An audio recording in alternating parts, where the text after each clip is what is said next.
Olá, alunos! Sou a professora formadora Cíntia Cavalcante, do curso técnico de desenvolvimento de sistemas da ETEPAC. Sejam bem-vindos à segunda aula da nossa disciplina de programação web orientada a objetos.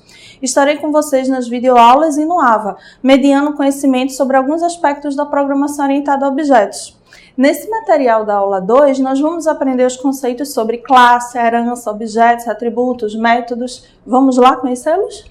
Turma, a programação orientada a objetos, ela baseia-se na representação de entidades que podem ser concretas ou abstratas. Entidades concretas seriam como um prato, um carro, por exemplo. Já uma entidade abstrata seria a alocação de uma casa, um imóvel, um apartamento. A orientação a objetos, ela se baseia nessas entidades, concretas ou abstratas, que serão representadas através de classes. Classes, elas são modelos, são como formas ou os moldes para a criação dos objetos. Aqui vocês estão vendo uma forma como a forma de um bolo, a forma de picolés, a forma de alguma gelatina, alguns doces.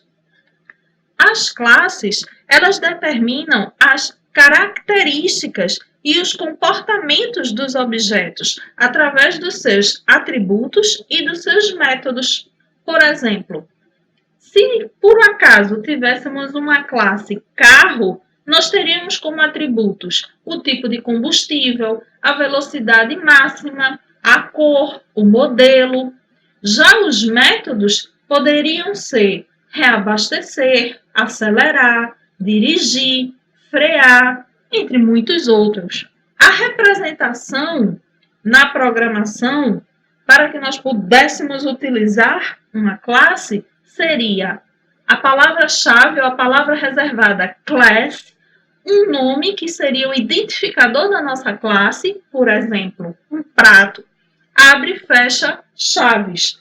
Dentro do abre e fecha chaves está o conteúdo, que seria o corpo, o escopo da nossa classe. Objetos são as realizações ou instâncias das classes. São eles o que realmente é utilizado durante a execução de um programa.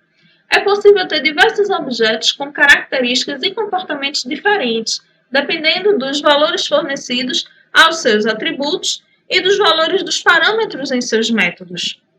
Por exemplo, no caso do objeto biscoito, poderíamos ter o atributo sabor. Nesse caso, o valor do atributo sabor poderia ser chocolate, morango, baunilha.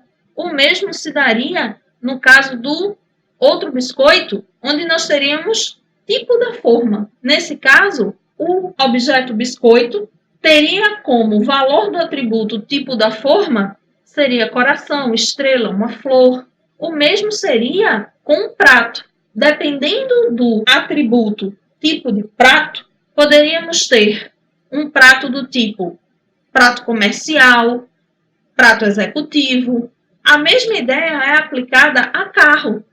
Dependendo do valor do atributo modelo do carro, poderíamos ter um carro Polo, Siena, Palio, no qual teriam diferentes características e comportamentos. Tratando-se de programação, utilizando a linguagem PHP, nós iríamos declarar e instanciar um objeto da seguinte maneira. Primeiramente, utilizaríamos o cifrão, posteriormente o identificador do objeto, nesse caso, prato, o sinal de igual, a palavra reservada new e o identificador da classe, nesse caso, prato, seguido por ponto e vírgula. Um objeto contém valores armazenados nos seus atributos.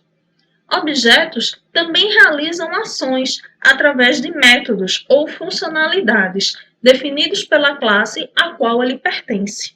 No nosso exemplo, nós temos diversos objetos da classe prato, que possuem atributos como nome e preço. O valor do atributo nome e o valor do atributo preço são valores diferentes, são valores que podem variar de acordo com os diferentes objetos da classe prato. Assim como os métodos. nós temos no nosso método exibir prato e o método definir o preço. Esses métodos, eles vão ter comportamentos diferentes de acordo com os parâmetros que eles poderão receber. São os atributos e métodos que tornam um objeto único. Por exemplo, vamos imaginar a classe prato. Nela, os diferentes valores dos atributos, como nome, ingrediente, preço, podem definir uma grande variedade de objetos de uma mesma classe, e todos esses objetos serão distintos entre si. Por exemplo, na nossa classe prato, o nosso atributo nome poderia possuir diversos valores, como carne de sol, galinha cabidela, feijoada, cozido. Os nossos métodos também poderiam possuir diferentes comportamentos de acordo com os parâmetros que lhe for passado. No nosso caso, nós temos no nosso exemplo o nosso método exibe prato, no qual é impresso na tela do nosso navegador prato e o nome dele. Assim, teríamos prato principal, que possui o nome feijoada. Assim como serve 4 pessoas, não possui acompanhamento, inclui refrigerante, é servido na entrada e custa R$ 69,99. Os métodos GET e SET são também conhecidos como métodos de acesso ou métodos acessores. São usados para encapsular os atributos de uma classe. O método GET ele é utilizado para recuperar ou obter o valor de um determinado atributo. Aqui nós estamos representando uma mão que ela está obtendo o valor de um determinado ingrediente. O método SET, em contrapartida, ele define o valor de um determinado atributo. Como no nosso exemplo, uma mão está escrevendo. Vamos entender como funcionam os nossos métodos GET, SET dentro da programação. Nós, primeiramente, vamos declarar os nossos métodos utilizando function, get, o nome do atributo, abre e fecha parênteses, abre e fecha chaves, return, o atributo que desejamos retornar.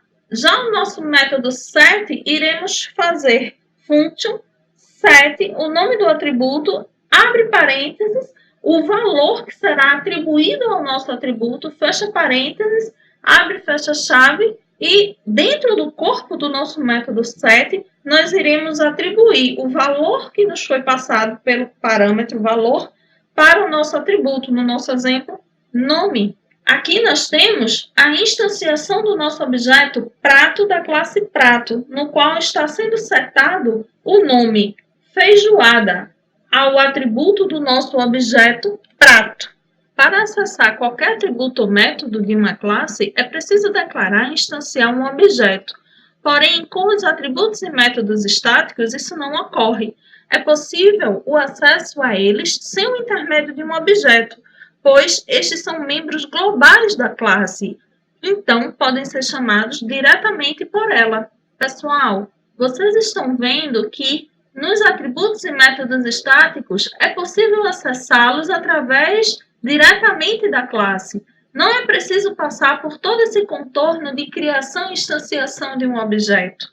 Nós vemos aqui um exemplo na nossa linguagem PHP, onde nós temos a nossa classe prato. Nós temos o nosso atributo estático, quantidade de pratos servidos, que está inicializado com 0. Vocês observem que o nosso atributo estático é muito semelhante aos nossos atributos comuns. A diferença é que ele possui, antes do nome dele, a palavra reservada static. Como nós podemos utilizar o nosso atributo estático? Da seguinte maneira, nós iremos utilizá-lo através da chamada da classe, no nosso caso, a nossa classe prato, dois pontos, seguido pelo nome que identifica o nosso atributo estático, no caso, quantidade de pratos servidos, que nesse caso está sendo atribuído agora a ele o valor 1. Em seguida, nós temos um objeto prato que está sendo inicializado e o qual está recebendo no atributo nome o valor galinha cabidela. Um construtor é um método especial que é executado toda vez que um objeto é inicializado ou instanciado.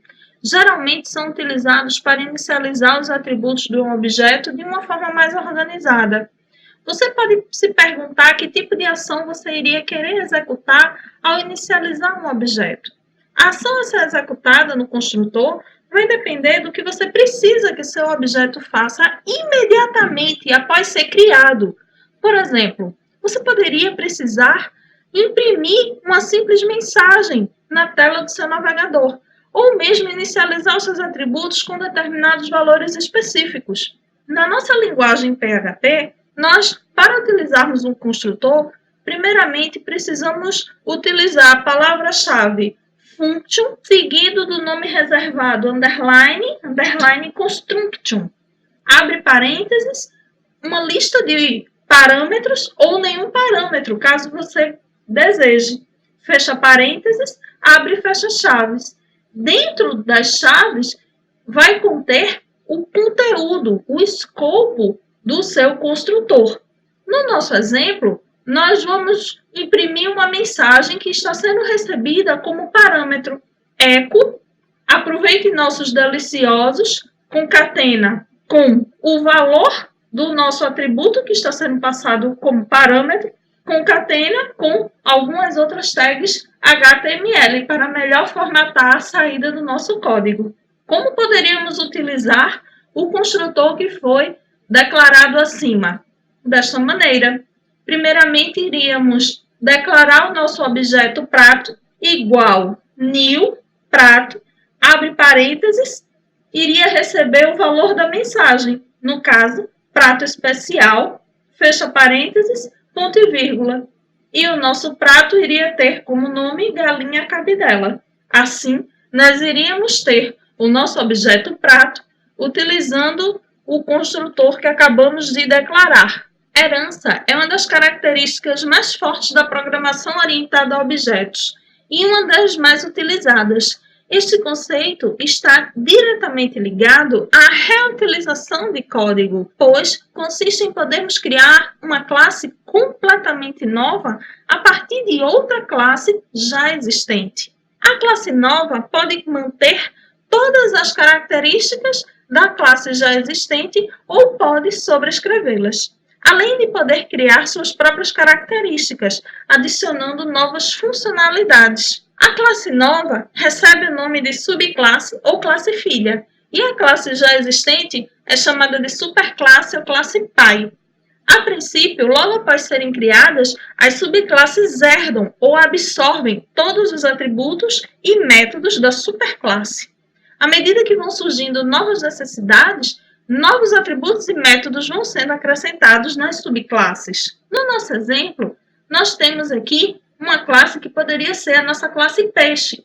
Caso desejássemos especificar a classe peixe, poderíamos criar a nossa classe tubarão e barracuda, na qual a nossa classe tubarão ela iria herdar, estender da nossa classe peixe, assim como a nossa classe barracuda também iria herdar, estender da classe peixe. Tubarão e barracuda são tipos de peixes, que são peixes mais específicos. Então, dessa forma, a nossa superclasse seria a classe peixe e as nossas subclasses seriam tubarão e barracuda. Nesse mesmo exemplo, dessa mesma maneira, podemos fazer analogia com prato. Nós temos a nossa classe prato e prato principal, prato promocional. Prato principal herda da classe prato. Um prato principal é um tipo de prato, mas um prato principal é um prato mais específico.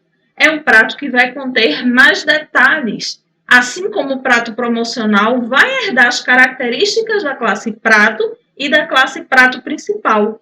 Mas a nossa classe prato promocional, ela também vai possuir as características e os métodos dela própria, mesmo que ela herde da sua classe pai e da sua classe avô. Como é que seria isso na nossa linguagem PHP? Poderíamos fazer dessa maneira.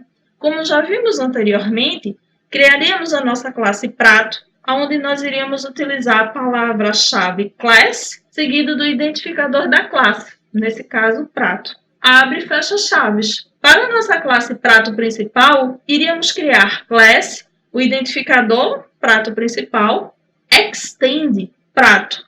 Aqui, a palavra extend é uma palavra-chave, que é uma palavra que vai identificar o nosso relacionamento de herança no nosso código, seguido do nome da classe, a qual será a superclasse, ou a classe pai, e abre e fecha chaves.